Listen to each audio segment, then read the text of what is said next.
and welcome back to the Cover 3 podcast here on CBS Sports. That's Tom Fornelli, that's Bud Elliott, that's Danny Cannell. I'm Chip Patterson, coming to you live at youtube.com/cover3 and everywhere you get your podcasts on demand. Thanks for hanging out. Smash that subscribe, smash the like, come and join us in the chat, aka the Cover 3 tailgate. Man, I've seen way too much wagon talk. We need to maybe pull back on the wagon talk. Listen, and this was actually from the chat right now, so we'll just go ahead and open it up. Tuesday night, Jacksonville State improves to 6-2 with a 20-17 win against Western Kentucky. Western Kentucky falls to 4-3. Other results from Tuesday night: Liberty 42-35 over Middle, and then a little bit of a scare from the Tuesday night King Blue Raiders. And the game that I was able to dismiss faster than anything. South Alabama was up 31-0 at halftime and did not stop. 55-3 is your final. Any thoughts or takeaways from Tuesday night? Penny stock is up. It was a little dicey. There was a little dip in the first half, but Caden Salter got after it second half, finished strong. What do you go for rushing? 160. Yeah, $160 on the ground. Dude's carrying him. He's a wagon. We need to slow down the wagons. We need to slow down on the wagon talk. But Caden Salter is a soaring penny stock. Yes, great call, Day Train Danny. 0.00035 to 0.000 point. Wait. But if you look at it on the graph, the line is jumping. Just don't look at like what the X and Y axis say. Like a zillion shares. My biggest takeaway so far from midweek CUSA action is that I saw a lot of excitement about like next week's game between Liberty and Western Kentucky building up. Western Kentucky stinks. Like I think people are still think it's the same team that was putting up like 1 billion points per game the last few years. Like this year's Western Kentucky offense is not very good. So yeah, I think Liberty's probably going to win that game by 2 or 3 scores. They drop so many passes. Yes. Just constantly. Like go back to the second half of the Louisiana Tech game. They were falling down. They dropped balls. It's not crisp, and it's probably a cautionary tale that if you're not a well-resourced program, we can't just assume that you're going to just be a wagon for years on end, right? They lose guys to the portal. They lost their offensive coordinator to Washington State, and I don't want to say they've downgraded in coaching because I don't necessarily know how to tease that out from what they have talent-wise, because they're clearly not as good up front as they were last year.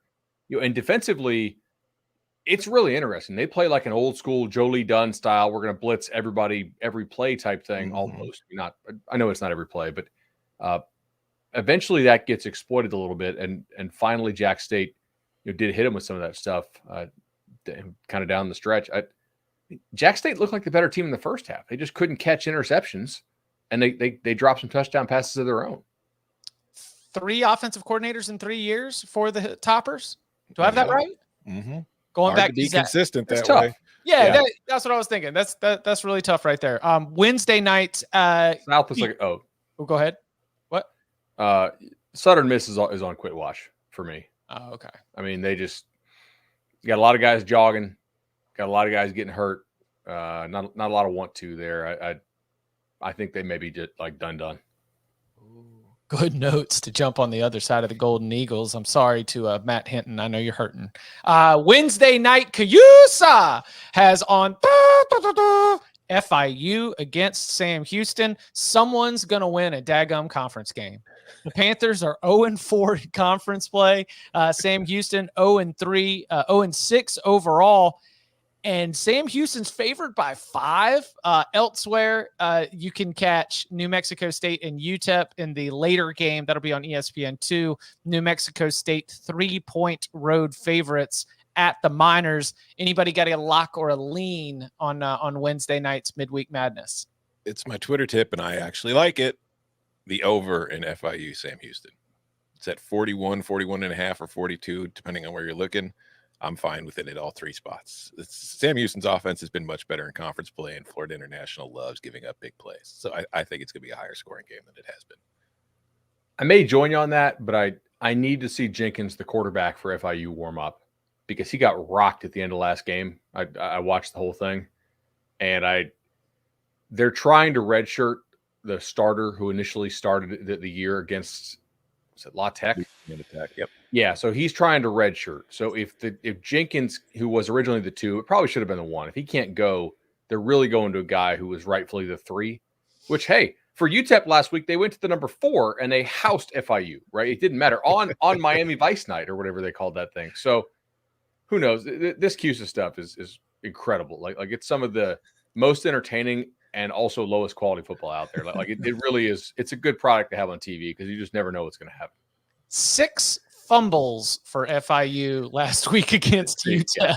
Keon Jenkins is your whoopsie daisy leader nationally. Only 3 lost, so at least that worked out for you. But 6 fumbles for FIU. I was pretty stunned going back to dig through what happened in the carnage there. Okay, quick headlines. Then we'll be getting quickly to our big game breakdowns. The first, Iowa tight end Eric All is out for the season. He accounts for nearly all of the explosive passes that Iowa has, and at the risk of beating a dead Hawkeye, how does Iowa respond to this offensively?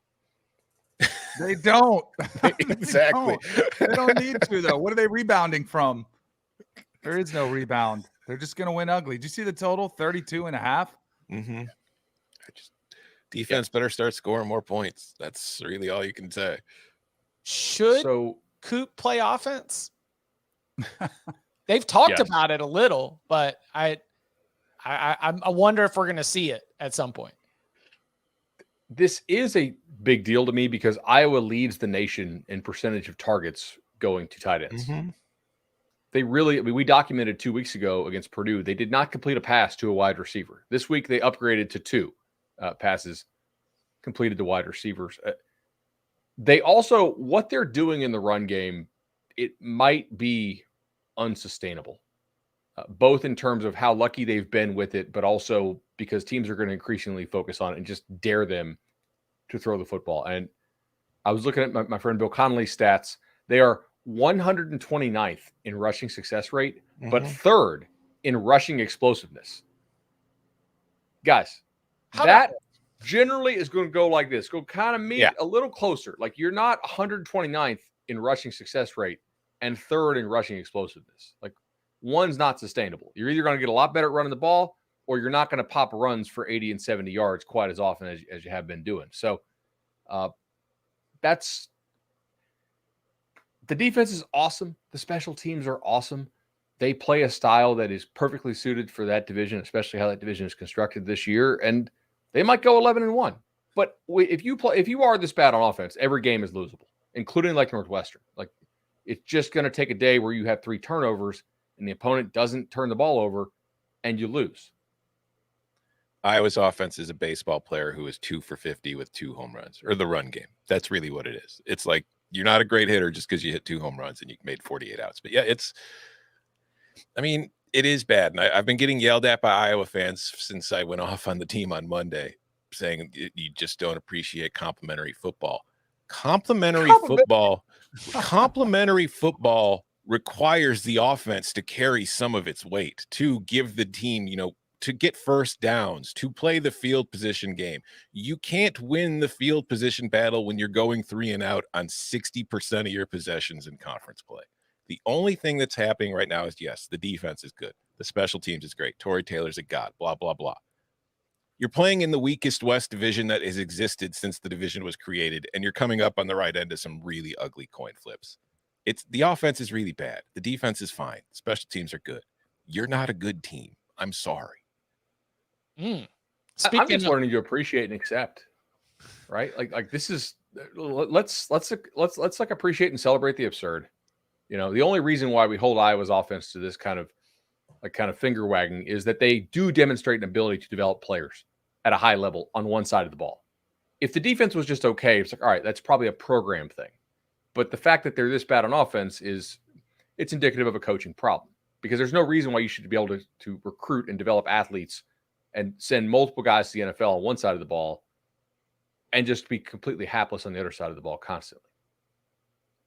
Offensive line's okay. But yeah, no, your point. And by the way, Bud, you're coming in sunshine. Tight ends have been good too. Yeah, tight ends have been really good. Yeah, I like your Until they all positive died. spin on this. Like, I'm all positive vibes, man. You know, like hating ass Bud doesn't have to come out every show. Like I'm positive vibes. must have been a really good morning with the boys. Love to see it. Dude, it was. We went down to the lake yesterday and learned the difference between like fire ants and carpenter ants. Carpenter ants you can kind of try to pick up a little bit. Fire ants you don't want to mess with so much. So, and then the Fire bat. the 20-month-old tries to go down and Color swim. and And I'm ants, like, you stay away. Yeah. Yes. Speaking of the weakest Big Ten West, the Wisconsin quarterback Tanner Mordecai dealing with a broken hand. What's the Wisconsin offensive outlook? Luke Fickell kind of got me a little bit disturbed. His comments were, we should really appreciate the struggles, right? We're always caught up with the destination. I'm paraphrasing. We're always caught up with the destination and how things are going to end. We need to really appreciate the struggles and the growth. That sounds to me like somebody that's moving the goalposts on, what this Badger season is going to be right now. What do we make of Wisconsin's offense moving forward with Mordecai dealing with that hand injury? I don't want to say Tanner Mordecai has been the problem, but he hasn't been the solution. That's for sure. And this probably been one of the more disappointing, I think NC State, like of the offseason conversations we had, it was Robert and I and Brennan Armstrong. They're just going to be automatic success. I was anticipating more with Phil Longo, and Tanner Mordecai connecting. Now, I didn't think it would look like Drake May. I didn't think it would be lighting up the Big Ten, but I just thought offensively they would be better, and they have not been. So with Mordecai out, I'm kind of curious to see if there's any drop off at all. Like, I don't know if you would like, I don't think it's devastating by any means. I'm not that surprised. I mean, I was saying during the offseason that I remember you said that. the transition going from what they were to what they want to be, that is not easy to do in one offseason. And I also mentioned Tanner Mordecai's numbers from SMU. Yeah, he was familiar with the offense, but when you saw him play against Power 5 competition, he was very ordinary during his career at SMU. And he's been very ordinary for Wisconsin so far this year, too. I mean, he's okay. I don't know how much their passing attack will be affected with Braden Locke in there for Mordecai. It might look pretty much the same. I don't know if Locke is the same kind of threat with his legs that Mordecai is. That will be the interesting thing to watch. But like I wrote about it today in my quarterback power rankings, as a passer, Graham Mertz has been better than Tanner Mordecai in every single way this season. So like in essence, we all thought Wisconsin was upgrading at the quarterback position this offseason with the new offense and the transfers that came in. They might have downgraded a little bit. One other little bit of news here. The CBS Sports All American Team was released this week. Michael Penix Jr. was a unanimous pick at the quarterback position. Luther Burden III, unanimous pick at wide receiver. Brock Bowers, unanimous pick at tight end. Then it was kind of all over the place with the rest of the group. Jonathan Brooks and Audric Estime are your running backs. Malik Neighbors, the other wide receiver. Jackson Powers Johnson, Joe Alt, Olu Fashanu, Cooper Beebe, and Talise Fagua from Oregon State on the offensive line. Dallas Turner among your linebackers. Anything from the list stand out? Anything that you're happy to see? Or any, of course, Torrey Taylor. The aforementioned Torrey Taylor is our first team punter. Any names that you thought were missing from the list? Do I have two of my players from my Oklahoma drill on the offensive line? Wait, don't you vote in this? I do, but I'm just saying, two of the players I drafted this offseason in our Oklahoma drill are on the midseason All-America team. I wonder who won the Oklahoma drill this year. I'm curious. Very curious. So, no Cooper DeJean? No. He's been pretty good. Anaya Smith from Texas A&M ended up getting the punt returner nod, which he's been fantastic. Yeah. He's been really good at it. Yeah. I'd be curious to see how close the voting is on some of the. I think you guys did a really good job on this, actually. Like, there's nobody really. It doesn't seem like a lot of guys got votes just based on preseason name value, right? Bowers doesn't have the numbers that some others have, but at the same time, like, the impactful games he had were super impactful. So I think it's appropriate to recognize them. And I think you guys did a nice job with this. It's hard because, like, the way we do it, like in the off season when we do our preseason All America, you're allowed to have like, second team guys. So that way we have a second team. We only do first team for the midseason. So it's like you have to leave a lot of like really good players off. But yeah, I was actually impressed. I thought I was going to see more just recognizable names. I feel like our voters this year dug a little deeper than maybe some other outlets do.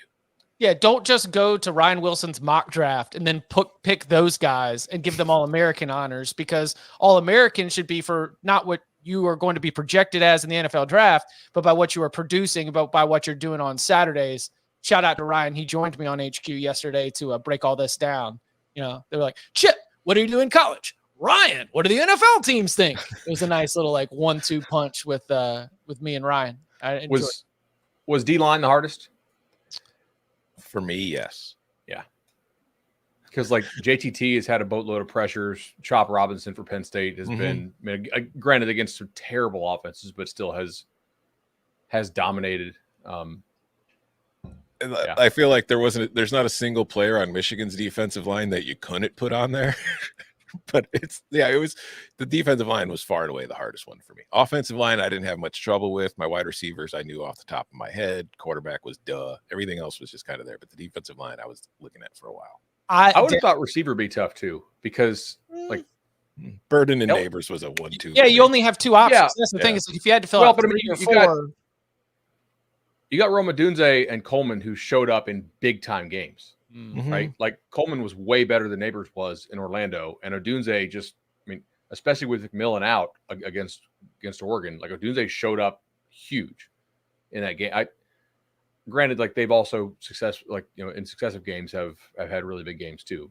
Missouri, Ole Miss, everybody had a good game against Ole Miss, I guess. But no, I think they're all good picks. Like this is really CBS does a really nice job with this. Because our guys watch the sport. They don't watch other media reports. Yeah.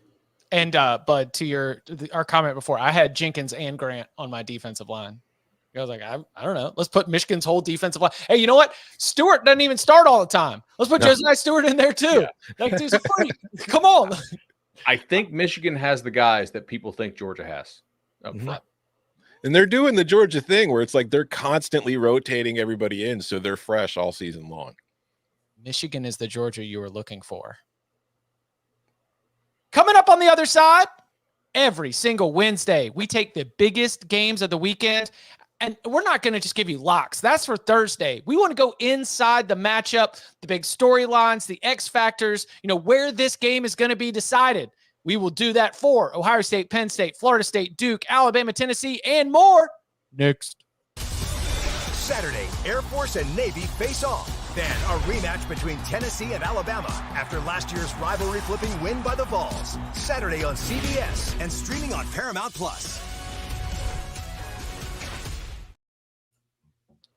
Saturday, a huge afternoon of college football on CBS kicks off at noon Eastern with undefeated 22nd ranked Air Force taking on Navy. Then at 3:30, the SEC on CBS features a rematch of one of last year's most memorable games when the 17th ranked Vols go on the road against number 11 Alabama. A college football doubleheader coming up this Saturday on CBS and streaming on Paramount+. Well, every single Wednesday, we like to break on down that wall. We call it Big Game Breakdown.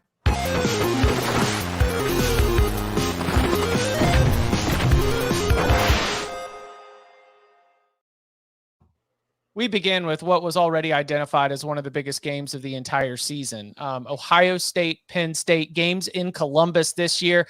Danny, where do you want to start? Like, what's got your eye looking? Oh, you're going. Danny Cannell will be there giving us coverage on CBS Sports HQ on Friday and Saturday. Come check it out as your extra companion. Yeah, what do you want? Where do you want to start with this game?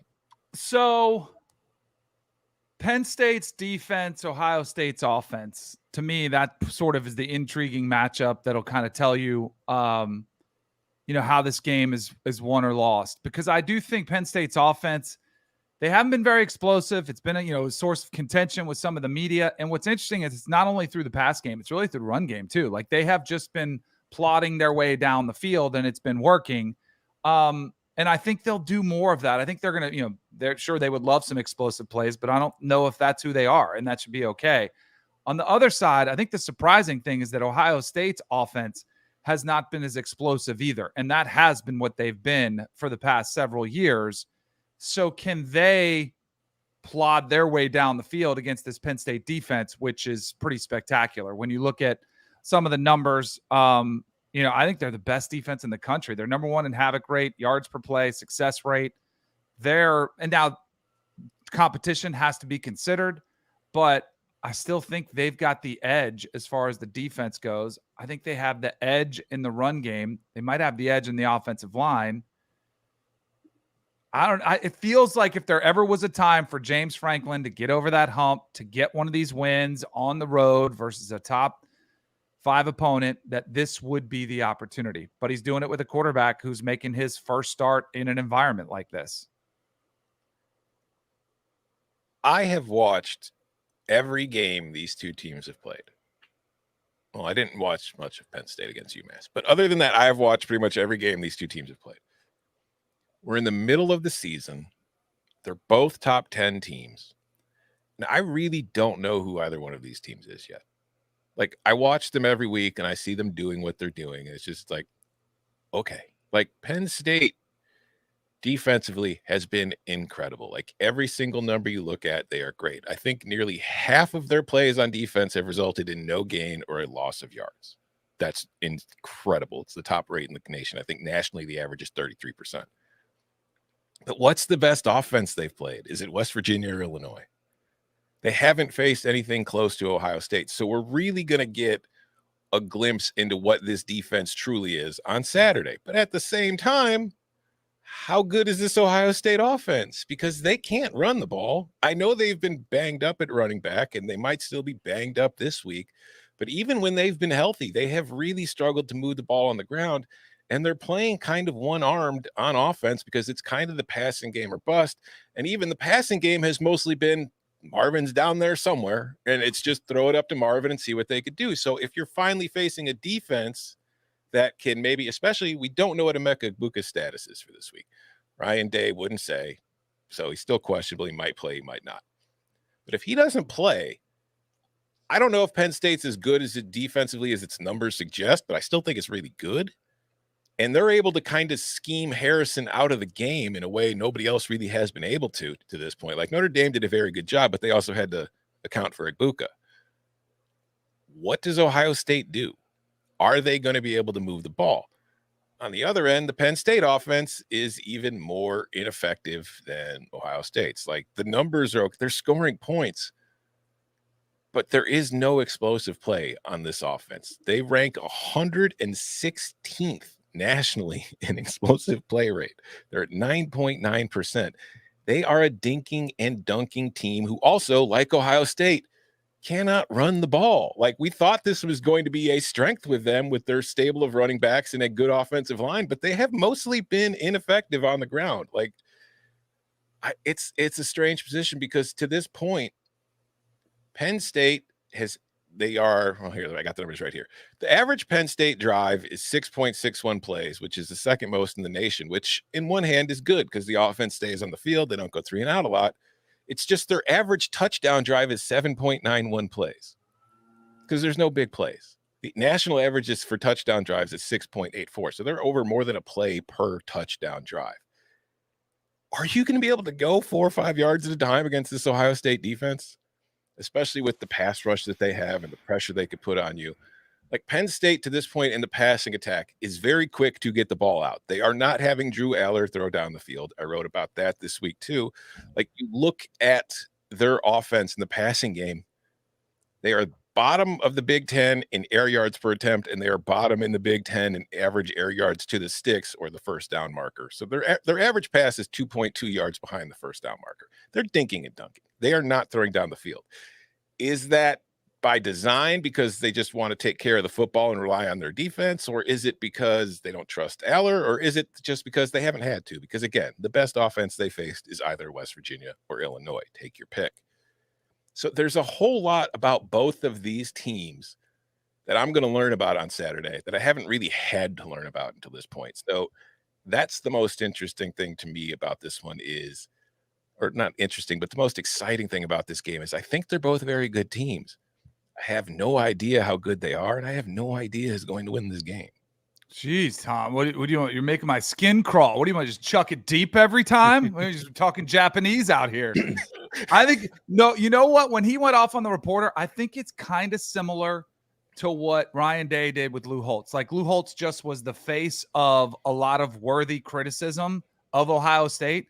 And I think James Franklin, that was the culmination of a lot of questioning of this offense, which is valid because everything you're saying is true. I think a lot of the questions that we've had about these teams from the preseason have been answered to the extremes, right? Like for Ohio State, could the defense take another step? I think it has. The defensive line, particularly the interior. I mean, Tyleik Williams is really good and will be a problem for Penn State on Saturday. Hall is a really nice player. We knew the edge guys, Sawyer and JTT are pretty good. Would Ohio State's corner answers they got from the portal matter? Yeah, they seem to have. Like safety and linebacker, I guess that's still an open debate. I don't know that they're special there. Penn State, would this defense really be as good as advertised? I think it is. Like they're super athletic. They really have premium pass rushers. They have really good corners. I think they're crazy athletic at linebacker. And, we'll have to see how both offenses handle that. Apologies. Phone's going nuts. Look, I think this game is won with the explosive plays because I don't think either team is going to be able to consistently go on sustained drives. Both these teams are heavy tackle for loss teams. They're heavy pressure teams. They sort of dare you to hit explosive plays if you can. And Chip asked, is the best offense they've faced so far West Virginia? Look, Ohio State is clearly a better offense than the Mountaineers. But I don't think Ohio State's offensive line is better than what West Virginia brought into Happy Valley. So receiver-wise, it's not close. Like nobody on West Virginia would start on Ohio State. But how much, to Tom's point, can the secondary receivers, if Egbuka can't go, how much can they step up? Carnell Tate, 5-star freshman. Brandon Ennis, 5-star freshman. They both got some run in that game at Purdue. Cade Stover, the tight end, could be big. I just think it's decided on the explosive plays. The total has been bet down this morning to 45. Like the implied here is 24-21-ish to 24-20 type thing. Like I think that that total is telling you how the game will play out. A lot of offensive lines losing. We knew this time last year, Ohio State, the way they felt about their backup tackles that were on the team, they knew they would have to go to the transfer portal to get 2 tackles. Good luck with that. We saw where the best one went. Probably Oregon with a Johnny Cornelius. Michigan got 1. Oklahoma got 1. Needing 2 is potentially a fatal flaw for this Buckeyes team. And I think Penn State has a massive advantage there with their edge rushers over these tackles for the Buckeyes. But Penn State's offensive line is also not taking a step forward. Like that, we sort of needed them to, and we had major questions about Penn State's receivers. That's the other one that's been answered in the extreme. Like Cephas has not been the answer. They just don't have major difference makers there.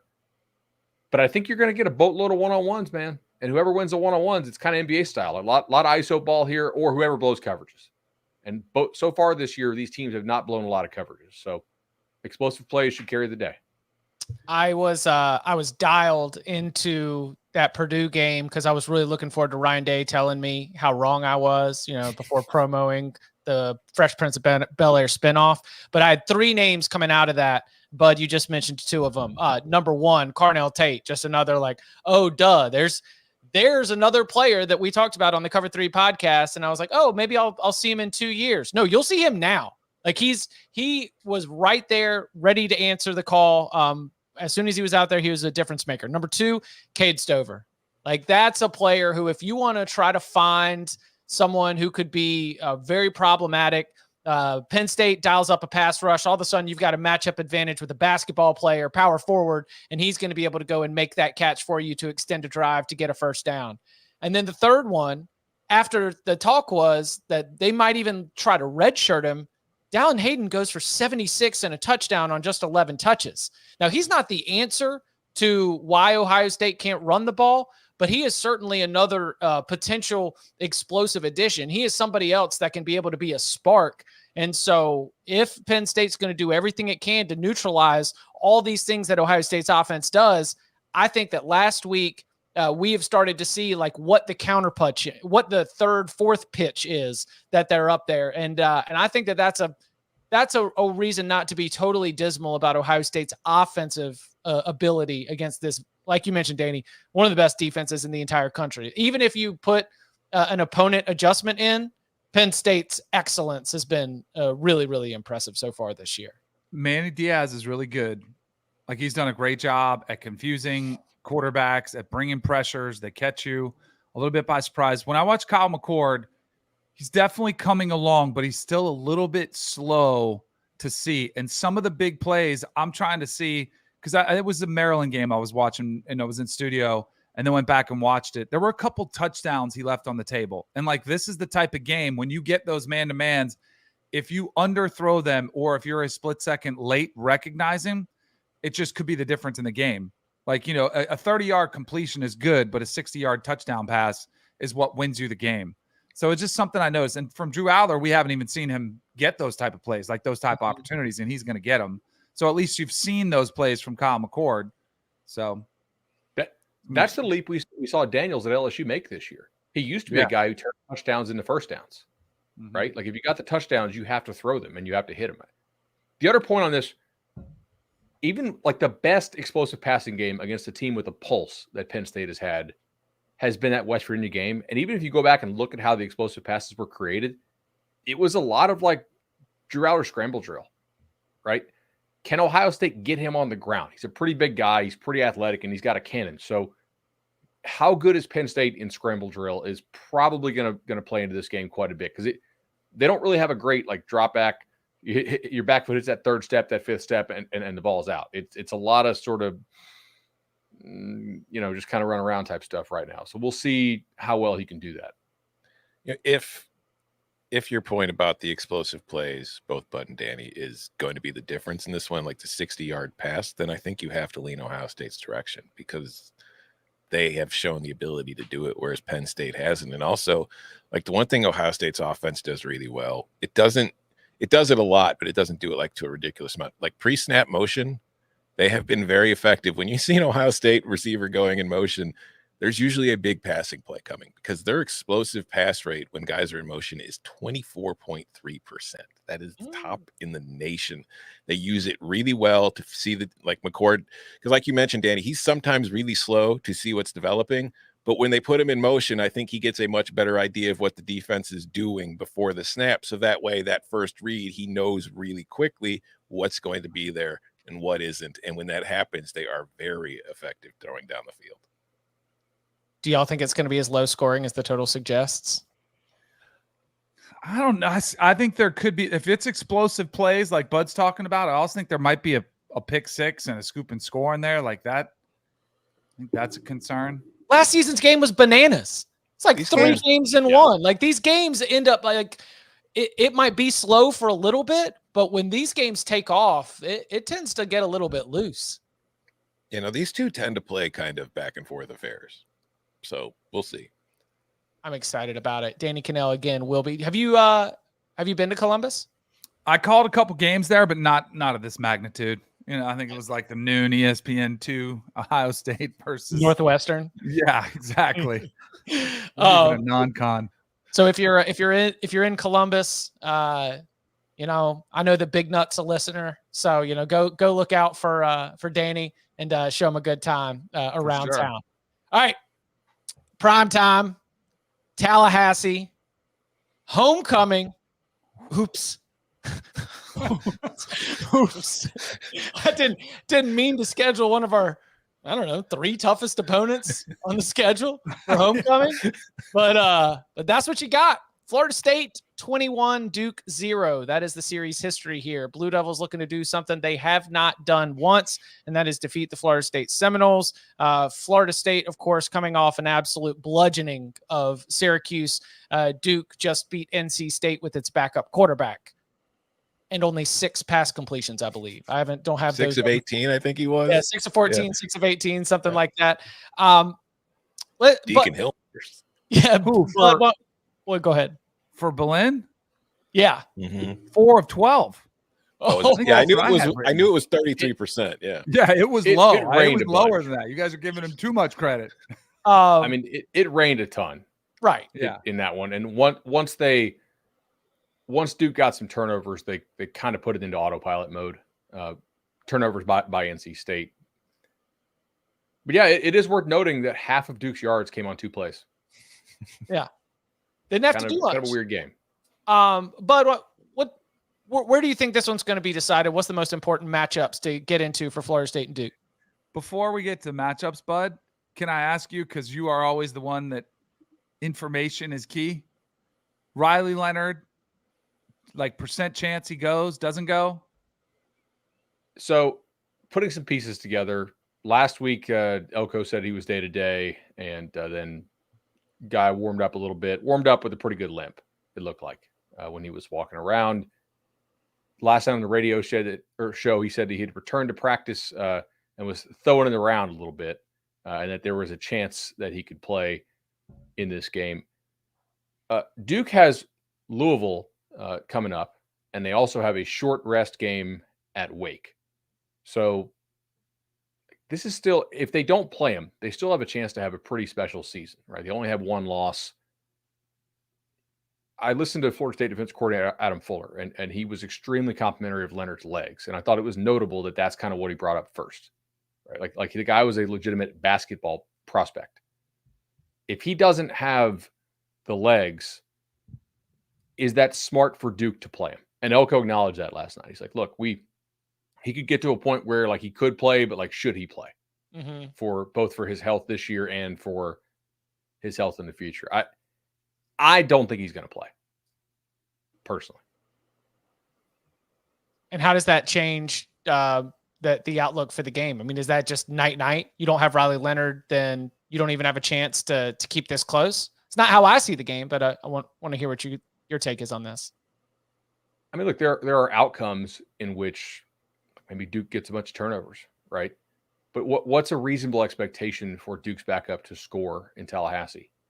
Absent a lot of short fields, somewhere between 10 and 17 points. Yeah, which has been fine since Duke's only allowing 9 points per game. Yeah, which we'll see if they can sustain that. A couple things about this matchup I think we should probably discuss. So Graham Barton, who's mocked as a big-time tackle prospect for Duke, he was hurt for a while, came back. His numbers have not been very good. So I'm wondering if he's trying to gut it out and play through something. And that could be a difficult thing because he plays tackle for them. And that's, Jared Verse and Pat Payton at night and Doak Campbell. Like that's a difficult assignment.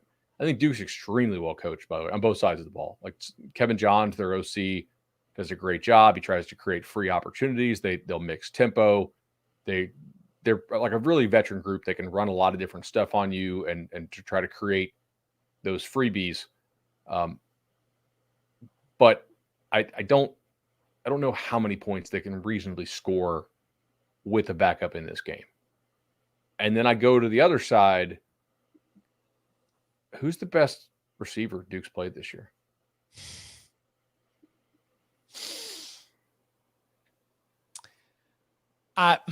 Somebody on NC State? No. Fan base hates their receiver. Somebody on Notre Dame? No, all those guys were out.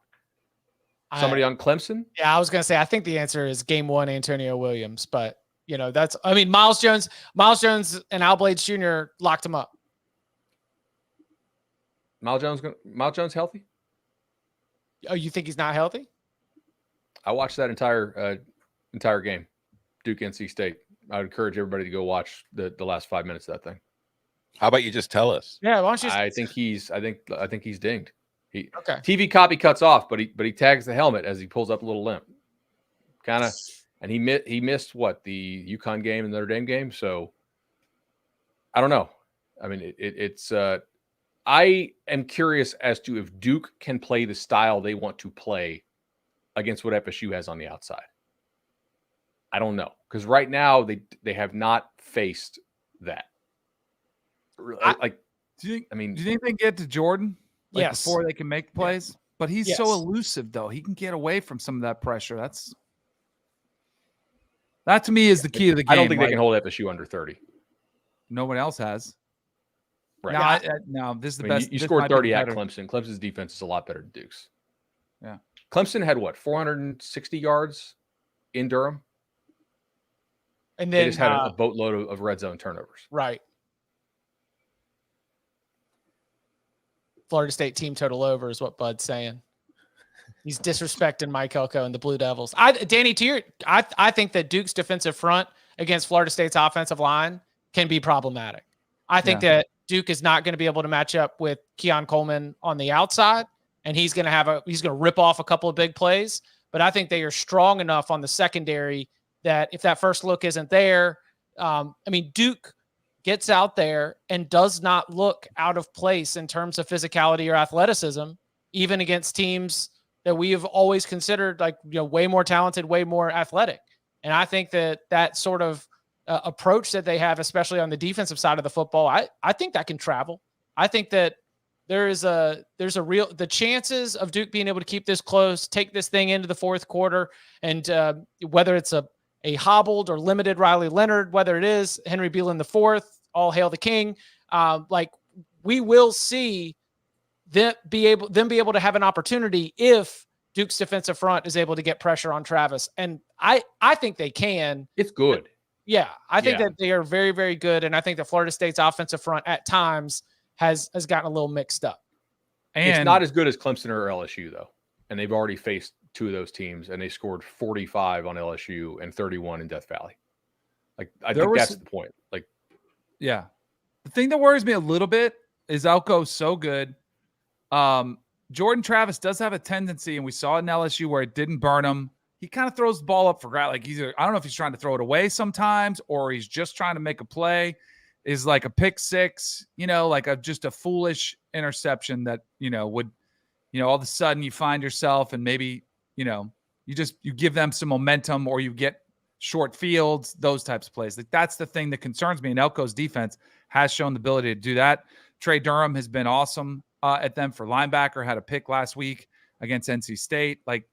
Elko's a legit dude. He'll game plan something to try to confuse him. But I do agree with Bud. There's some talent. Johnny Wilson's back. You got massive size advantage. Keon Coleman's been incredible. Now he's starting to get used on special teams. I do feel pretty good about where Florida State is winning the game. The number, I don't know. I'm not, as long as they win, they win. But I don't know. By the way, Jordan Travis trying to catch my career touchdown number. Did you see that? Rooting against him? Well, I wouldn't do that. I would never do that. But they're giving him credit for it. Hold on. He has 59. I had 57 officially. Hold on. I gotta see what this is gonna be. We got. Did you guys read this? Yeah. What does that say? It says Danny Cannell, Orange Bowl record, 4 touchdown passes. Florida State. Apparently 31. they didn't happen because they don't count. They don't count. So this ball. Oh, that's right, because bowl game stats didn't count back then. Exactly. So technically, he's still trying to catch me. Although they officially gave him credit for catching me already in the last broadcast. Fake Not that I'm news. upset or anything. Fake news. The guys to watch for Duke, I think, are largely Carter and Oben are, I think, guys who have a real chance to get drafted. Dwayne Carter. We're talking about the defensive side. Yeah, Dwayne Carter and Oben, who's dad was obviously a really good player. He's my teammate. Duke does have some real players. It's a different challenge for them. Sure. I think based on the schedule they've played. My thing with this game is I think Florida State's going to win because Riley Leonard's not playing. And to me, that is a very serious handicap for Duke, especially because defensively, one area Florida State's been routinely exploited is in quarterback scrambling. So you don't have Riley Leonard there, and that is a big deal. But I don't know how healthy Jordan Travis is either. He hasn't been great since suffering the shoulder injury in the Clemson game. Every single week, there's an incredible Keon Coleman catch, and we marvel at the Keon Coleman catch because he's leaping in the air and making crazy one-handed grabs. We're not paying attention to the fact he's being overthrown by 10 feet and jumping up to get it. Jordan Travis has been inaccurate lately, and I don't know, against this defense, Mike Elko, we've talked about it, is a very good defensive coordinator. He schemes things up really well. He confuses quarterbacks. I'd be more worried about it if Jordan Travis is a freshman, but with as much experience as he has, I don't think he's going to see anything this weekend that he hasn't seen. It's just if he's not 100% healthy and he's inaccurate, this is the kind of defense that will make you pay for all of these things. Plus, they get pressure on opposing quarterbacks, and will he, kind of panic? I don't know. I don't think Duke has enough offensively to win this game. I do think they have enough defensively to make things uncomfortable, and if Florida State gets loose with the football, it could become a problem. But the good news is if you're Florida State, you've done a really good job of taking care of the football this year. Turnovers have not been a problem for this Seminoles team. So if it happens, it'll be very out of character. You know what's underrated in this game? Because we give Mike Elko a ton of credit. Mike Norvell's a really good play caller too. Like, and he'll use some misdirection. He loves running the counter. Like, he'll have a way to get rid of the football early, to take some shots. They'll get some shot plays too. I think FSU's pretty fresh. They've rotated a lot of guys over. Like, it was bye week. Vatek, Syracuse freshman played a bunch of snaps last 2 weeks. I feel pretty good about this. Bud feels good. It's homecoming. I mean, I think they'll score 40. What could go wrong? But wouldn't it be? Wouldn't it? I feel better after your assessment of Riley Leonard. Here's the other problem. Are you more like, who should be more worried? FSU's O-line against Duke's D-line? Or Duke's offensive line. Or Duke's offensive line, which got wrecked by Notre Dame, now going on the road. Yeah. But wouldn't it be? I don't know. We'll see. Chips wouldn't be hilarious if had been just killing it. I don't want to cast that on this game right now. Okay. And just maybe tomorrow. Coming up on the other side, big game breakdown continues with Nick Saban looking for revenge against the Vols, plus a word on USC-Utah, Clemson, Miami, and maybe a few others next.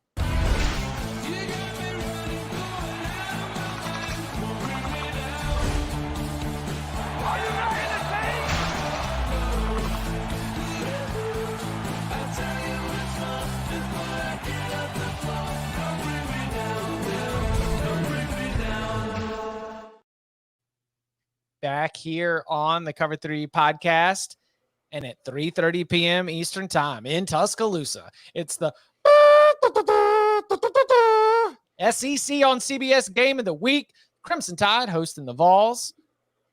What's going to be the most important? I mean, Tennessee, first of all, like, one of the most important things is, like, congratulations, you just got that awesome win against Texas A&M. It was really close. It was kind of an ugly game, but you came out on top. Now you've got to turn right around and you've got to show up to go play Alabama, which also did not play a very good game against Arkansas. Ends up coming out with the win. Shout out to all the gnats on cows' asses. Nick Saban with that good deep country talk right there. Tom, when you start to pick apart Alabama, Tennessee, what are the things that stand out the most to you? There's the one key area that I will be focusing on, surprise, surprise, is the quarterback position in this one, because there was a lot of, hemming and hawing about Alabama's QB situation early in the year. But you know who has the second highest passing efficiency in the SEC behind Jaden Daniels this season?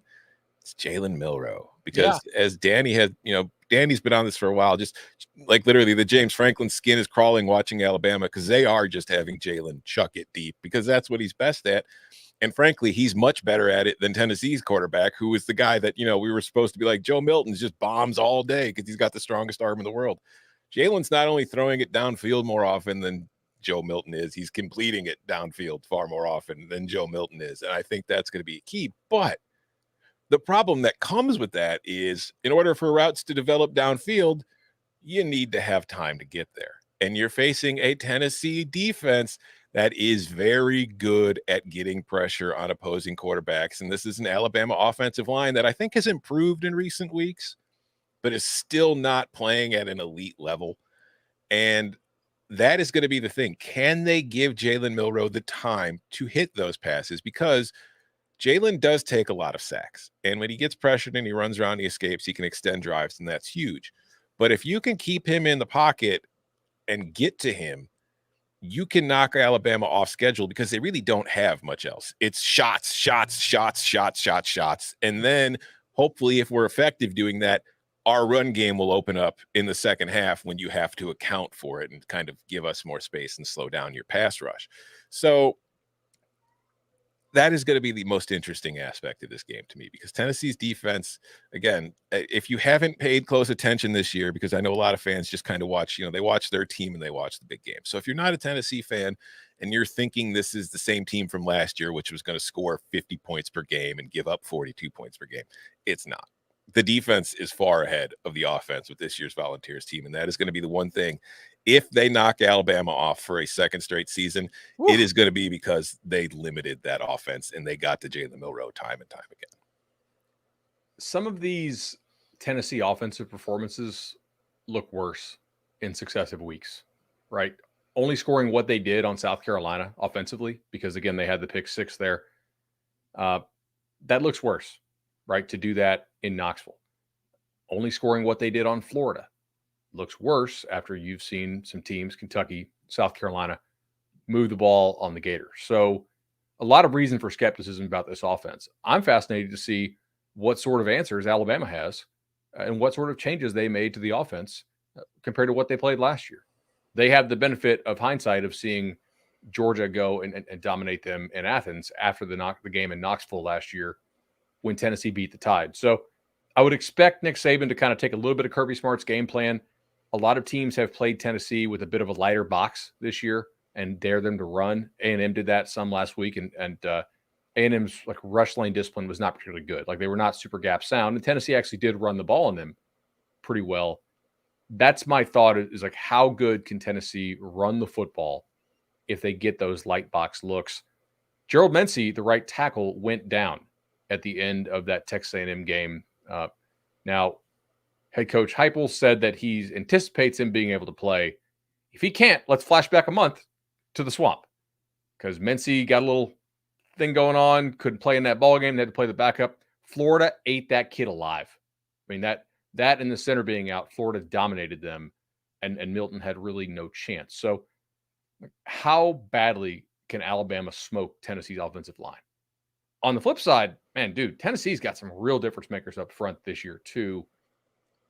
Alabama has largely been telling Milroe, like, don't put the ball in jeopardy. It's either like swing screens or just total shot plays, to Tom's point. I think Bama's defense is still a different level than what Tennessee has on defense. And you're playing the game, in Tuscaloosa. So I'm going to take the Tide. But man, like, these are kind of similar teams, right? Not a lot of sustained passing game. They prefer to run it. The run games have been sort of mixed results. Tennessee had good yardage last week, obviously, but it's a trade-off, right? A&M was going to let them run some, but how many offensive points did they score? Not many. I mean, it was basically you had the punt return and the turnover deep in A&M territory. So I'm watching the lines, man. I think both cover each other pretty well. 26-20 and 20-13. Those are each of their wins against Texas A&M. Yeah. They played the same game. I mean, obviously it wasn't the same game, but it's just like, I don't see anything close to the point total that we saw last year in Knoxville. And shout out for Nick Saban for the knee slapper of the week, saying that he doesn't see much of a difference between Hendon Hooker and Joe Milton. I don't know if that's classic Saban gassing him up. I don't know if that's Saban just talking about, like, schematically some of the formations or the splits, but that ain't quarterback performance. That's for sure. Yeah, no, they're very different. Hendon Hooker can actually hit his target. Joe Milton might hit his target. That's really the moves in the pocket difference. better, manipulates a defense better. Listen, Cody, you don't ask for Fat Joe Milton, all right? I might need to add something else other than lean back, though. Just let y'all know exactly how deep my Fat Joe. I was gonna say, this game doesn't feature Fat Joe Milton. This game features just regular skinny old Joe Milton. It's not the fat version. Yeah. Did Saban make any comments on the difference between Darnell Wright, who was a top 10 pick, and Tennessee's other offensive linemen? Because that's a difference this year. Yes, I think it's a bigger difference than Hooker to Milton. And I think that Alabama's defense. Do you think Alabama's defense is better right now than it was last year against Tennessee? Yes. I think so too. Yes. I mean, they've needed it to be better for their overall team success, but I think that we've got enough of a body of work to say, no, like Alabama's defense isn't just talented players. It's talented players that are executing a good game plan and playing well. Like I think that Alabama's defense is one of the best in the country. And last year it was a team with a lot of talented players who can make individual plays, like Will Anderson or like Dallas Turner, who's obviously still around. But as a unit, I did not think they were as sound as they've been so far this year. This is a game like on Monday and upon further review, I said that the SEC is just the Big Ten with better defensive lines. This game is going to be an example of what I'm talking about because both of these defenses are further along this year than their offenses. And you are going to see that on display in this game. Both defenses are going to play well. It's just going to come down to which offense happens to make more big plays. That's really what this will be. And it's not going to be the back and forth tennis match that we saw last year. It's probably going to be the winning team might get 30. That's not to say we're going to get like a 17-14 game, but it is going to be much more field position. Don't screw up. And then maybe we hit the shot because they are, again, both of these teams offensively, Jalen Milroe, they have to play to it because that's his strength. And Tennessee's entire philosophy is they're going to take shots, and whoever hits them more often or not is going to end up winning. 100%. So first one to 30 wins. Possibly, yeah. It might not get to 30. Yeah, I agree. Again, you can catch that on 3:30 p.m. Eastern time. That is the back end of a doubleheader that starts with Air Force and Navy. If it's Wednesday and you haven't gotten the under yet, come on now. You had your chance. Things been moving. But we'll stand by our principles. They're going to trot us out there on Friday and Saturday, put us on television and CBS Sports HQ. And even at the bad number, I'll give that chip line value and still take it. Because I'm a man of principle. By the way, Air Force also quarterback injury. Yikes. Mm-hmm. That matters. Yeah. But Larrier is probably the best Air Force quarterback I can remember. And I'm sure somebody who watches more Air Force football than me will chime in and say, like, this kid was better. But you forgot Tim McDaniels in 1986. He looks different. Yeah. Right. And there is sort of an element of like when a service academy quarterback goes down, generally it's a mistake to cut the power rating too much because they're almost always super experienced in the system. Like the kid Air Force is going to is a senior. Yeah. I mean, that was like the initial response in the workroom was like, hey, doesn't Air Force play like three quarterbacks anyway? It was like, well, maybe, but one of them, Larrier, was different. Like he was a really good quarterback that probably other Mountain West teams would like to have as their starting quarterback. Navy's quarterback is also hurt, and I didn't change my rating on them at all. Like, yeah, they're none of them are particularly different to me. I could be wrong, obviously. So that's noon Eastern time on CBS, getting things started. Amanda Garrett, the GOAT, will be on the call from Annapolis, along with Rich Waltz and Aaron Taylor, and then 3:30 p.m. Eastern time for that Alabama-Tennessee.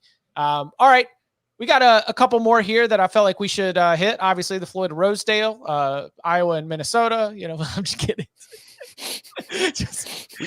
We can do it. I mean, if we want. First to 7 wins. All right, over under offensive touchdown drives of more than 50 yards. What's the over under 0.5? Set the over under at 1.5. Under. Okay. I have zero. First of all, the thing that I'm the most confident in about, oh my God, we're really going for it. The thing that I'm the most confident in about Iowa, Minnesota is that I do not believe that Minnesota's offense will put together, to your point, a 65-yard touchdown drive or more on Iowa's defense. It will not happen. Like, even if you hit one, a defender fell down, like, you're not even going to make it to the end zone. They're going to end up holding that to a field goal with stops on the next 3 plays. So, no, there will not be one. Because then I'm asking, is Iowa going to be able to do it against Minnesota's defense? Certainly not without Eric All. When is the last time Minnesota had a decided quarterback advantage with Ethan Kelly-McManus? This will be the first. Yeah, they do. Come on. I know. Okay. All right. I will say, though, if there's a prop available for will Iowa score a defensive touchdown, not special teams, just defensive touchdown, bet yes. Because what would you price that as a fair price? Like plus For 225. this game, minus Plus 310. 200. I'll be the sucker. I'll give you minus 200. No. But I'll bet you even money that Iowa doesn't score on defense. I think they will. I think All right. from We'll what I've discuss seen of offline. Callie McManus, just I mean, I think I look at the Michigan game. This is the same kind of defense he'll be facing here. He threw 2 pick sixes in that game. Just you can bait him into throws pretty easily. And I think Iowa, that's what they do. They bait you into making a throw you should not be making. Well, because you get impatient, Mm-hmm. right? Like I was like the house, man. It's like playing the computer. Like they're not going to do anything silly. Like they make you play a really, really certain way. But I do wonder if Minnesota has a chance to play that way, right? Just, hey, don't put the ball in jeopardy. Can Minnesota out Iowa? Yeah. Because But- I think Minnesota's a better team right now. But I don't know if I trust them to go and play that style. In Like Kinnick. Penn State was very mature in how they played Iowa. I will not go and say that I think Minnesota is a better team than Iowa. I think they have a better offense, but I still think their offense is really bad. And I think Iowa's defense is a couple levels ahead of Minnesota's this year. I don't think Minnesota's defense is nearly as good this season as it has been the last couple of years. And you know Agreed. what Minnesota does not have? Crack.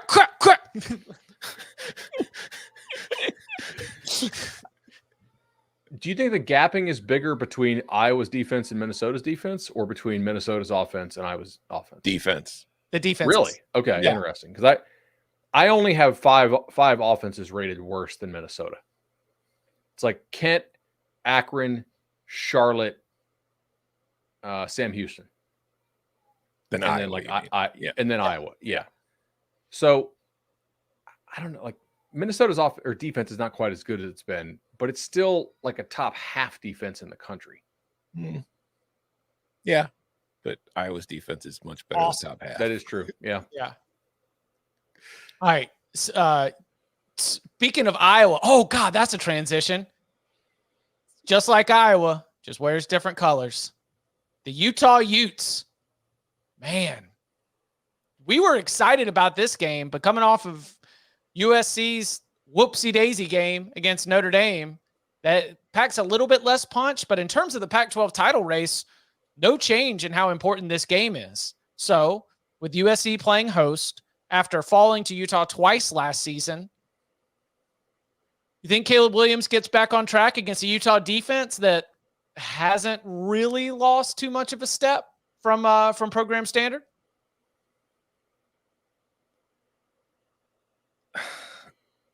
Yes. Okay. I mean, the thing about last week was Notre Dame was constantly all up in Caleb's grill. Like he did not have any time. Notre Dame has one of the most effective pass rushes in the country as far as pressure rate. Utah ranks 50th nationally in pressure rate. They aren't doing as good of a job of getting at the quarterback. So I expect Caleb will have more time this week than he did last week. And I don't like Caleb Williams is not the guy you saw last week. He had a terrible game. He's much better than that, though. So I don't think you're going to see a similar performance. And for me in this one, the bigger question is, has Utah's offense finally found a defense they can score points against? I mean, how much different is USC's defense than Oregon State's defense? Not too much. Yeah, like Oregon State's defense is better, but it's not insanely better. Mm-hmm. You know, so I think about the last time that Utah went on the road with this offense, and it did not go very well, right? They score 7 points? 7 points in Corvallis, yeah. Look, maybe they can score low 20s max, like best case scenario if Rising doesn't play. Are they getting more than like 21, 24? USC at home almost always is scoring, in the 30s. Mm-hmm. I could see a situation in which USC doesn't bounce back. Lincoln Riley's press conference yesterday was pretty interesting. He's insisting like they're close to something, I guess, to being really good, to hitting plays. I think USC probably wins it, but man, like that performance looks so disorganized. They are hard to bet on right now. I mean, if there's a silver lining, if you're USC, besides the fact that, last week's loss wasn't a conference loss, it's that you actually haven't really played all that well this year. Okay. Do they have a good game yet? That's what I'm saying. No, so they have not had a completely good game to this point. So there is still room to improve. And once it clicks, again, you still haven't lost a Pac-12 game. The season is not over.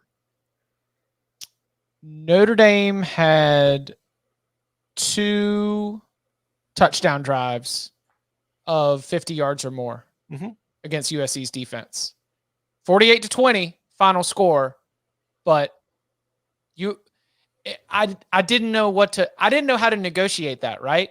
Like, are you going to really try to make the argument of, well, actually USC's defense played all right in this game, or because they forced field goals on short fields, because they did force a couple of punts, or does that say more about Notre Dame in general and sort of where the Fighting Irish are offensively? Both. Yeah. Also, the lead dictated that Notre Dame never had to really chuck the ball around, which is the defined weakness of this team. So obviously the Irish are not going to be like, hey, let's do something dumb that we also don't do well. To try and let USC back into the game. Yeah, right. So right. It's hard to say. And I think USC's run defense has been a good bit better than its pass defense has been this year. So, Notre Dame didn't really try to me. Ryan in the chat says they just tackled better. So, hey, and look, that's important. That's because important. They usually don't tackle well at all. Well, yeah. I got to say something smart here. Wait, Notre Dame's running back really good, right? Estime is hard to tackle legitimately. The receivers you just played for Arizona and for Colorado are considerably more slippery than what you have in South Bend. So I'm still TBD on their ability to tackle in space. Yeah. Not that Utah has a lot to scare you there. Oh, and by the way, for the Cam Rising thing, I'm done. I'm just not expecting him back. Like if he does come back, that will be a surprise for me. But I am basing my pregame preparation as I go into a weekend with the thought that it is going to be Nate Johnson, Bryson Barnes, some combination of the two, probably Johnson. And that is Utah is turning the page because Rising keeps doing this. Get out there, do some stretches. But did he stretch this last week? What? Did he go through warm-ups this last weekend? Did he do the deep knee bends, Did he? I didn't pay attention to it this year or this time. I just figured he's done for the year, but that's speculation on my part. It's just the way that I have to move forward. And Kyle Whittingham's not going to give us an answer. We'll see if that ever becomes something. He certainly won't do it this week. So, the ABC game in prime time for the ACC is Duke and Florida State. I think when they laid the schedule out, they expected that to be the ACC network game because that's where you can find Miami hosting Clemson. Whoo, boy. How is that on the... And listen. Dabo, he's talking about you need to lose a little, lighten the bandwagon up, really rallying the troops. Mario Cristobal still hasn't defeated an ACC team at home. Wait, like this year? At all. You know that. Told you. They have negative home field advantage in games that are not the Florida State game. Their fans don't show up. I'm not lying about that. The numbers prove it out. They don't play to the number at home. It is not the best game of the weekend, and it is my ACC poisoned brain. But I am very dialed into what happens in this game because the loser is coming out down bad. The winner, we can spin some things forward about how each team, what the path might look like to get back in that ACC title race. Doesn't look like as much of a runaway after Louisville goes to lose at Pitt, for example. North Carolina, they go to Clemson late in the season. They still have to play Duke. So maybe we can talk ourselves into a 2-loss, 6-2 Clemson team backing its way into a rematch with Florida State. Sure. But it requires a win here. A loss for Clemson, night. Like your goals are now what? This is going to be one of the lowest win totals that you've had since Dabo Swinney was on the hot seat, losing in the Continental Tire Bowl to BJ Daniels in South Florida. Like, we'll see how things go. Miami, of course, losing here, devastating. What about the matchup? How do these two teams match up against each other? I think it's pretty fascinating, honestly. Like they're in some ways they are pretty similar. Both are teams that can be pretty heavy pressure teams defensively. North Carolina cooked that Miami secondary. Like on the plays in which Miami tried to play coverage and not bring pressure, they played coverage terribly. Like James Williams and Kinchins got exposed. Now, they did bring pressure pretty effectively on North Carolina, and I would expect Miami will go back to pressuring like crazy, because if you look at it, Duke pressured Clemson effectively, and in the second half of that Florida State game, FSU's blitz rate was off the charts. Like they were just freaking bringing it every single time, and Clemson handled that poorly for that second half. So you have a couple quarters against good competition here where Clemson's offense really struggled against extra men. I would anticipate that Miami leans into like, let's just blitz the world type thing and see there. Now, Susan Miller-Dringen of the Miami Herald reported that she saw Tyler Van Dyke on Monday in a full-length ace bandage on his leg and wasn't bending the leg, the right knee at all. Mario Cristobal said that he's not going to comment on injuries, but he's fine. Vegas disagrees, and the line moved from 2.5 to 3.5. It's kind of at 3 now. There's some uncertainty, but he's not a mobile guy anyway. So yeah. I'm not a doctor. Like, I don't know. Maybe that's treatment. Maybe that's a clean out. Like, if you're not on crutches, I don't think like you'd be walking around with just a big ace bandage on. So anyway, maybe we have some doctors in the chat who could tell us what that most likely is. I've been trying to kind of think about that a lot of this week. The one thing that I came away from watching Clemson, man, Clemson covers extremely well. Like they're getting Nate Wiggins back this week, one of the best corners in the country. And I thought that they're, especially Carter in coverage and the safeties, I mean, they had the chalk, and they, like Norvell schemed up one-on-ones where normally FSU is going to get these guys deep, like Jaheim Bell and some of the slots. Like Barrett Carter can carry you. He's carrying these routes. Yes. Barrett Carter made himself a lot of money in that Clemson Florida State game when it comes to the draft, because the ability to cover at the NFL level is pretty key. So, I think Clemson's defense is pretty for real, honestly. Can Clemson's offense answer? Like, can they score, high 20s, low 30s in Hard Rock? That's kind of the number I think because I think Miami can get to the low 20s. Mm-hmm. I got to push back on something you said. Only one of two things could have happened. Either Miami's secondary got torn apart or Drake May played awful. And the other day you told me Drake May was very good in the game, because Drake May was 17 of 33. So if he's going 17 of 33 while tearing that secondary apart, that means he was missing a whole hell of a lot of throws. Like, so how many yards which one was it? Look at go on PFF and tease out the snaps in which they brought extra rushers and didn't. When Miami tried to play coverage, they played it really ineffectively, and North Carolina torched them. They did a pretty good job getting pressure on May, and he didn't throw any interceptable balls. Like so May played got well. rid of it. I thought he played well. Yeah. Yeah. Well, then the secondary didn't get torn apart. The quarterback played well. No, when the secondary tried to play coverage, when they weren't blitzing, they got their lunch ate. That's my point. That's why Miami, I think Miami's corners are very suspect. I think their safeties are fine. Their safeties got roasted. I disagree. Okay, go watch James Williams and Kinchins just stand flat-footed, get juked out of their shoes, and misplay these coverage. Like I don't think Kinchins played poorly. They were bad. Okay. Just disagreement. As far as this matchup, yeah, I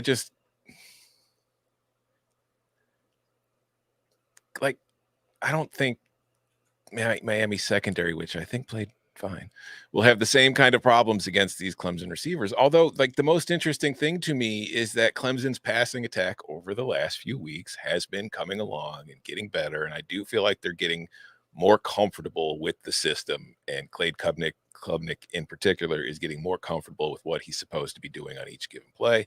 And I think it'll be interesting to see if that evolution continues in this matchup, because I do think overall defensively Clemson is better than Miami, and I think Miami's defense is pretty good. Offensively, if Tyler Van Dyke is banged up, it's hard for me to think the Hurricanes are going to have much of a shot in this game, because I do think they are a little too dependent on him for their offense. And when he plays well, they're very, very tough to stop. When he doesn't, they're very easy to beat. So it's like if he shows up and he's healthy and he plays well, it's going to be a game. If he's banged up or somebody else is in there, this could be an absolute rout by the Tigers. Is there any truth to the chat conspiracy here that Tom is worried that the Bears might draft another North Carolina quarterback? The chat is saying. No. You would take Drake May. You just want Caleb. I would take Drake May. I just don't think he's having a great year. I think he's very talented. I don't think he's having a fantastic season. Clemson should be getting a little bit healthier. They were off last week, much needed. That's going to be something to keep an eye on, especially in the wake of Miami getting cooked, going on the road after that big Georgia Tech game. And look, Miami showed some fight in that game early, but North Carolina, third quarter, night, just put them to bed. So this is a tough little 1-2-3 run. Clemson coming in a little well-rested. You may have forgotten. Clemson fans wanted you to forget. They tried to delete it. I won't let you delete it. 17-12 was the result against Wake Forest. 338 yards of offense, a couple turnovers, really kind of ruined what little bit of offensive success and consistency that they really had going. So they can clean that up. I don't know if it's going to be, you talk about the line moving from like 2.5 to 3.5. I don't think it's going to be close. Like I could see this being Clemson comes out healthier, focused. Miami at the end of this, sort of 3-game run that has been really emotional. I think the Tigers could put it on them. The thing about that Wake game is, sorry, go ahead, Tom. I was just going to say, the thing about that Wake game is how much of that was we got a bye coming up. Let's just get the hell out of here and beat this dog doo-doo team. Well, yeah, that's why it just turned into like, let's just 19 carries for Will Shipley. Like we're just, all right, come on, let's get out of here. We got this.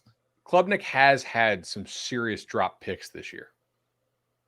Like there's some games that could have flipped the other way if he had not, if guys don't drop some pick sixes. So I don't think Clemson can blow them out if he keeps playing like they are, assuming Miami comes to play. Like there's some chance Miami just doesn't play hard, right? Like we've seen them. I don't want to isolate them. So, we already talked, like Southern Miss look like they've quit, right? Is Miami still bought in? I know it's only mid-October. Maybe they are. So Cade can keep this closer.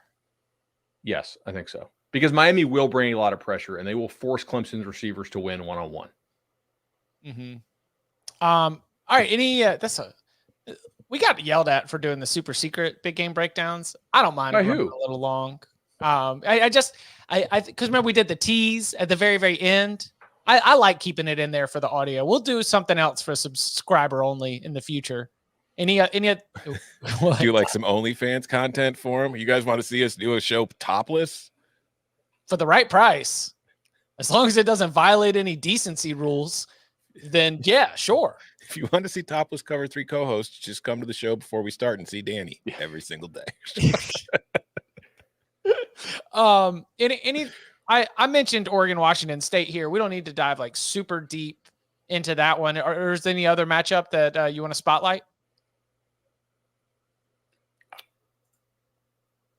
As far as Oregon, Washington State, how does Oregon respond? Like, they didn't play poorly last week. They lost. Yeah. So from what I've seen of Washington State the last few weeks, I have a sense that Oregon could just completely blow the doors off of them on Saturday. 20-point spread. Yeah, we need to see this Washington State health situation.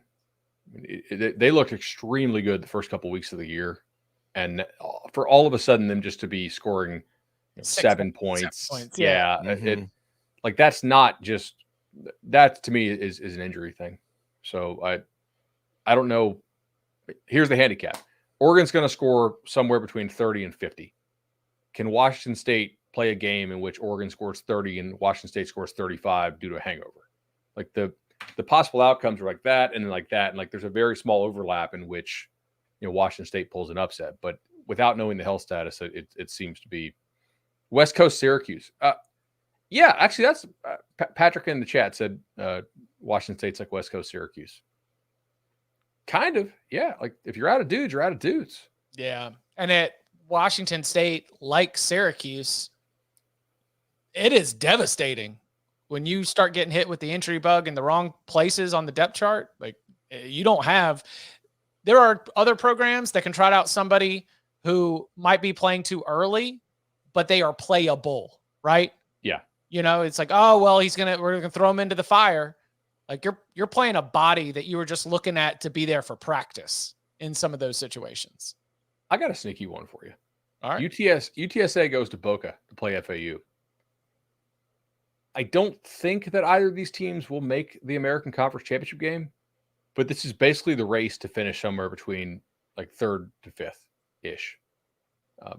If SMU were to stumble down the stretch, obviously Tulane got the huge tiebreaker game at Memphis last week, but like, this is a pretty important game. If the loser of this game is not completely eliminated from playing for the conference title game, obviously, because you'd only have one conference loss, but it makes it a major uphill climb due to the tiebreakers in the remaining schedule.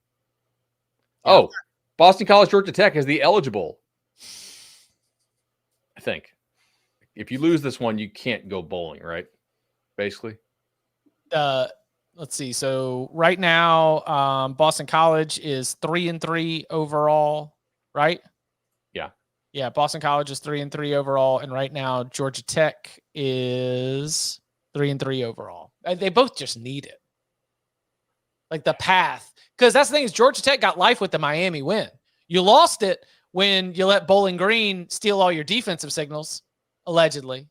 And then I'm not even alleging that. I'm just guessing. Like that just seems so weird that Bowling Green gets shut out in the MAC and they're dropping 38 on the Yellow Jackets. And that Brent Key doubles right back with like a U. That was odd. That they had a change right after. You are no longer doing the signals into the linebacker to go get everything lined up. Sorry, this is not acceptable. So yeah, the Georgia Tech lost the path to bowl eligibility with the Bowling Green game, gained it back with Miami. Boston College has been about on schedule. Like Northern Illinois throws you off schedule a little bit, but if we had shown you the first 6 games, 3-3 was about what you were guessing. Like you might have had a loss to Army that ended up being a win. Maybe you thought Virginia was going to be a little bit more of a toss-up.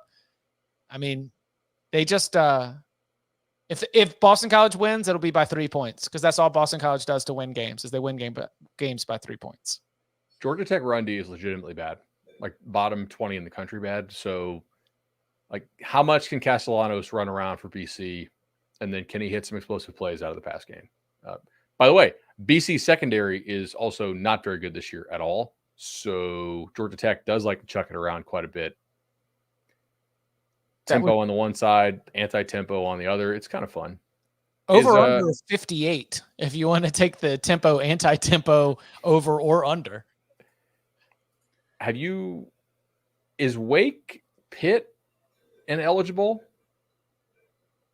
Well, Pitt is they've got I thought Pitt had 5 losses already. Or no, they have 4. They're 2-4 overall. I mean, that seems like a knockout game to me. I hate to break up the bottom of the ACC love fest here. But I think Pitt's done. Okay, go ahead.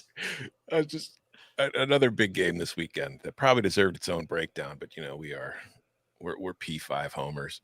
Can a thundering herd stop a wagon? Thursday night in Huntington, Marshall and James Madison. It's a sneaky low spread, 3.5. Makes you wonder. JMU's played some close games this year. It's kind of their style. Yeah. Last year, Marshall poured it on him. This is the game that JMU's quarterback missed last year, and the backup was just kind of unplayable. I'm going to have a lock for this one tomorrow, but I think this could be a pretty fun game. Definitely the best American football game that will be played on Thursday anywhere. 100%. 100%. You don't want to watch Rice Tulsa? Is there a big NFL game? Jacksonville and New Orleans? Oh, who cares? It's going to be a garbage game. No, I saw the standings. Those are 2 first place teams, I think, right? In those divisions. Excellent college or excellent NFL divisions. Another thing, not a breakdown, but just something to keep an eye on. Michigan State's on quit watch. Yeah. You blow a 21-point lead in the 4th quarter against Rutgers. and you haven't won a game since Mel Tucker got fired, like if Michigan comes in and absolutely blows the doors off of you the same way they've been doing it to everybody else, I think you could see a winless Michigan State team in the Big Ten this year. Thursday. Oh, yeah. Twitter asked, a couple guys on Twitter asked me. I meant to say I'm confident FSU can score 30, not 40. I guess I misspoke and said 40 at the very end of that segment. So Yeah, 30 points. Yeah. And then the question, like they can score 40, but I'm not saying they definitely will score 40. within the question being, can Duke get there? Correct. Yeah. Right. Sorry about that. I checked my mentions. I was like, oh shoot, did I say 40? Okay. We will be back Thursday, 11 a.m. Eastern time. It's the best time of the week as we roll out our Week 8 locks. And you can follow him on Twitter at BudElliott3. You can follow him at Tom Fornelli. You can follow me at Chip_Patterson. Gentlemen, thank you very much. Thank you.